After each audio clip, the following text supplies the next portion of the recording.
அன்புள்ளம் கொண்டவர்களே, பொக்கிஷம் யாருக்கு? ஆமாங்க, பொக்கிஷம் யாருக்கு? இது மண்ணில் புதைக்கப்பட்ட பொன்களோ இல்லை வெள்ளிகளோ இல்லை அதிக விலை கொடுத்து வாங்கப்படுகிற பண்ட பாத்திரங்களும் அல்ல.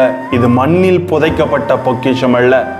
நம் ஒவ்வொருவரின் கொள்ளும் இறைவனால் புதைக்கப்பட்ட ஒரு பொக்கிஷத்தை தேடி கண்டுபிடிக்க என்று வார்த்தை வழியாக அழைக்கிறார். வாங்க, அந்த பொக்கிஷம் நமக்குள்ள புதைந்து கிடக்கிறது, அதை கண்டுபிடிக்க வார்த்தை அழைக்கிறது. இறைவனோடு ஒரு பயணம் செய்து அதை கண்டுபிடிப்போம்.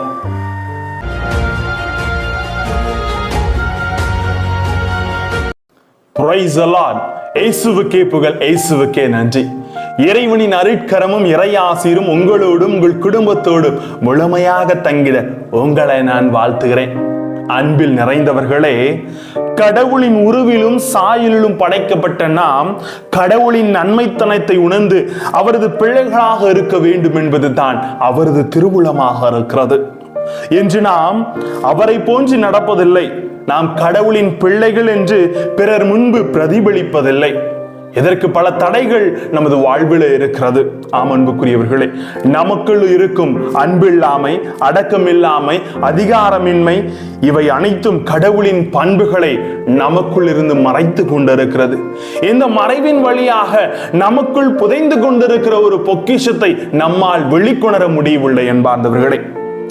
அறிஞர்கள், ஞானிகள் கடவுளை தங்கள் வாழ்வில் பிரதிபலிக்க முடிவதில்லை. இந்த நிறைய ஞானம், நான் ரொம்ப பெரிய ஆளு, நிறைய படிச்சிருக்கேன், உயர்ந்த வேலையில் இருக்கேன், இவங்களால கடவுளை பிரதிபலிக்க முடியல. காரணம் என்னவென்றால் அவர்களிடையே இருக்கின்ற அதிகாரம், ஆணவம், அகங்காரம் தடைக்கற்களாக இருந்து கொண்டிருக்கிறது. இந்த தடைக்கற்கள் தான் நம்மில் புதைந்து கொண்டிருக்கிற அந்த பொக்கிஷத்தை வெளிக்கொணர முடியாமல் நாம் தவித்துக் கொண்டிருக்கிறோம் அன்பார்ந்தவர்களே. மத்தேயு நற்செய்தி 11:25 சொல்லுகிறது, ஞானிகளுக்கும் அறிஞர்களுக்கும் இவற்றை மறைத்து குழந்தைகளுக்கு வெளிப்படுத்தி உள்ளீர்.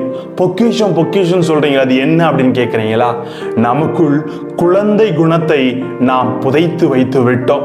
குழந்தை மனப்பான்மையையும் வெகுளித்தனமான அந்த உணர்வையும் மறைத்து வைத்து விட்டு இன்று அதிகாரம், அகங்காரம், மோகத்திலே நாம் கடவுள் கொடுத்த செல்வத்தை மறந்து வாழ்ந்து கொண்டிருக்கிறோம் அன்பார்ந்தவர்களே.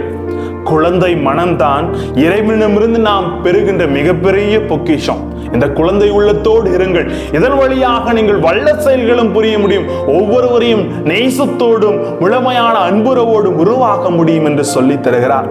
வெள்ளை மனம் கொண்ட குழந்தைகள் வெகுளித்தனமாக பேசுவார்கள். ஆண்டவருக்கு 2 உறைவிடம் இருக்கு என்று நாம் சொல்லுகிறோம். ஒன்று விண்ணகம், மற்றொன்று தாழ்ச்சியுடையோரின் உள்ளத்தில் அவர் குடிகொள்ளுகிறார். இந்த குழந்தை உள்ளம் எல்லா சூழ்நிலைகளையும் ஏற்றுக்கொண்டு தாழ்மையோடு வெள்ளை உள்ளத்தை கொண்டிருப்பதால் இந்த உள்ளத்தில் இறைவன் முழுமையாக தங்கி இருக்கிறார். இந்த உள்ளம் நிறைந்தவர்களாக நாம் இருக்க வேண்டும். குழந்தை மனதை கொண்டவர்களாக நாம் இருக்க வேண்டும். அதுதான் நமது வாழ்வின் மிகப்பெரிய பொக்கிஷம் என்று அவர் கற்றுத்தருகிறார் அன்பார்ந்தவர்களே. இந்த அறிவி கூர்மையும் ஆழ்ந்த தத்துவ சிந்தனை, எனக்கெல்லாம் தெரியும், நான் படிச்சிருக்கேன், பட்ட படிப்பு நிறைய வாங்கியிருக்கேன் அப்படின்னு சொல்றவங்களாம் பார்த்தீங்கன்னா, இந்த செயல்கள் நம்ம இறைவனிடமிருந்து ஒவ்வொரு நாளும் பிரித்து கொண்டு இருக்கிறது அன்பார்ந்தவர்களே. மத்தேயு 18:3 சொல்லுவது போல, உறுதியாக உங்களுக்கு சொல்லுகிறேன், நீங்கள் குழந்தைகளாக மாறாவிடில் விண்ணரசில் நுழைய மாட்டீர்கள் என்று ஆண்டவர் சொல்லுகிறார். நம் அறிவின்மையில் இறைவன் நம்மை அறிவுள்ளவராக மாற்றிக் கொண்டிருக்கிறார். புனித பிலிப்பு நேரி அழகாக சொல்லி இருக்கிறார். இவர் ஸ்ட்ரீட் சில்ட்ரனுக்கெல்லாம் பாதுகாவலர் என்று சொல்லுவார்கள். ஒவ்வொரு குழந்தையும் அன்போடு நோக்கியவர். இவரிடத்திலே அவர் நண்பர் கேட்ட பொழுது அழகாக சொல்லுகிறார், குழந்தை மனதில் தான் நாம் அருளையும் ஆசிரியையும் பெற்றுக் கொள்கிறோம். இதில் தான் இறைவன் பன்மடங்கு மகிழ்ச்சி வருகிறார். ஆகவே குழந்தை குணத்தோடு நாம் ஒவ்வொரு நாளும் செயலாக்கத்தை கொடுக்க வேண்டும் என்று அவர் சொல்லுகிறார் அன்பார்ந்தவர்களே.